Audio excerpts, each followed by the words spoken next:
Welcome back to Education 4767 OL. This is the instructions for week 4. Just before we go into that, I just want to recap a little bit on week 3. I was absolutely blown away by the quality of some of the work that's come in. I haven't had a chance to go through everything, and not everyone's had a chance to hand it in yet, but the stuff that's been coming in today has been absolutely fantastic.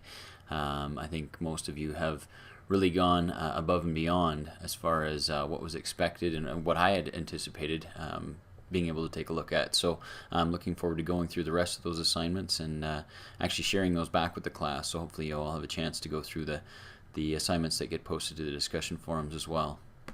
So we'll quickly take a look at the activities in the backgrounds for week 4.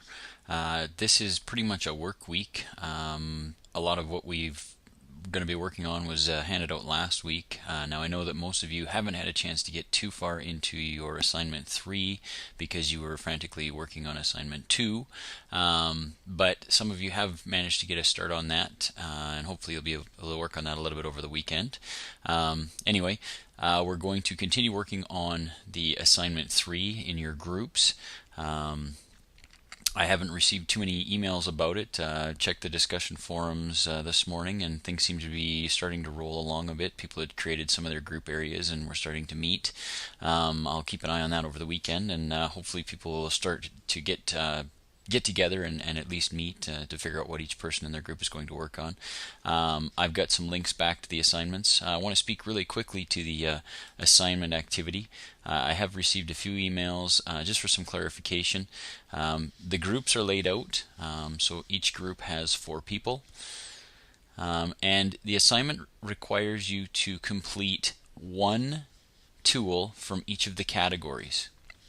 So with 4 people in your group, there's 4 tools per category. Every group should have all of the tools covered between every member of their group. So each of you will be required to do 6 separate short teaching presentations to your group in whatever format you decide as a group.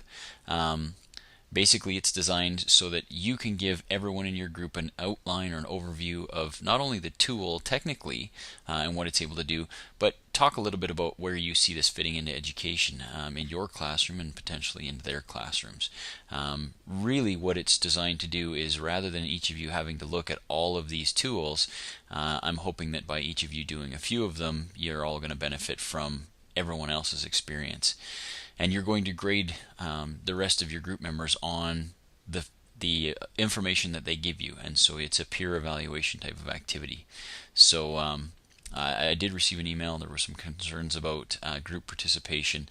I need to know if people are having problems with group members not participating, because I don't want your group to suffer because one group member is not pulling their weight. And if that does take place, we'll have access to all of the other groups' presentations at the end, so you don't need to feel like you've lost out on something. That it'll only penalize the person who's not participating in the activity. So we've got that.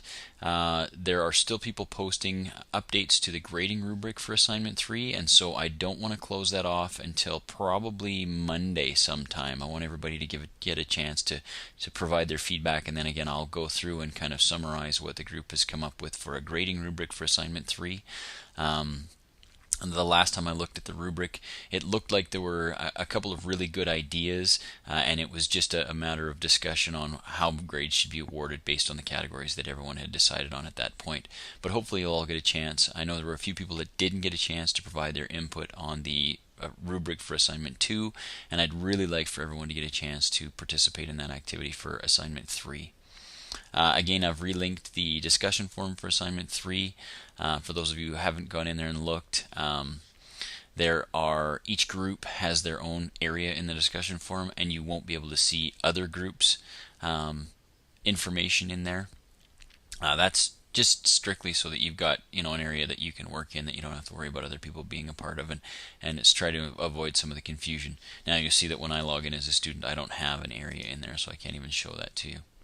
So this week is a work week. I may post a few short videos. I do have some clips and some really good articles that specifically relate to using some of these tools in education, but I don't want to detract from the group work. I don't want to overburden everybody with a bunch of readings. There is some really good stuff out there. If you're interested, you're welcome to contact me and I'll give you the links to some of that background information. But I'm finding that if I post items, everyone feels that they need to read them all, and I don't want to detract from what you're working on right now. So you really need to focus on the group work at this point. It's really important. Have a great week. Hope you have a great weekend, and we'll talk to you next week.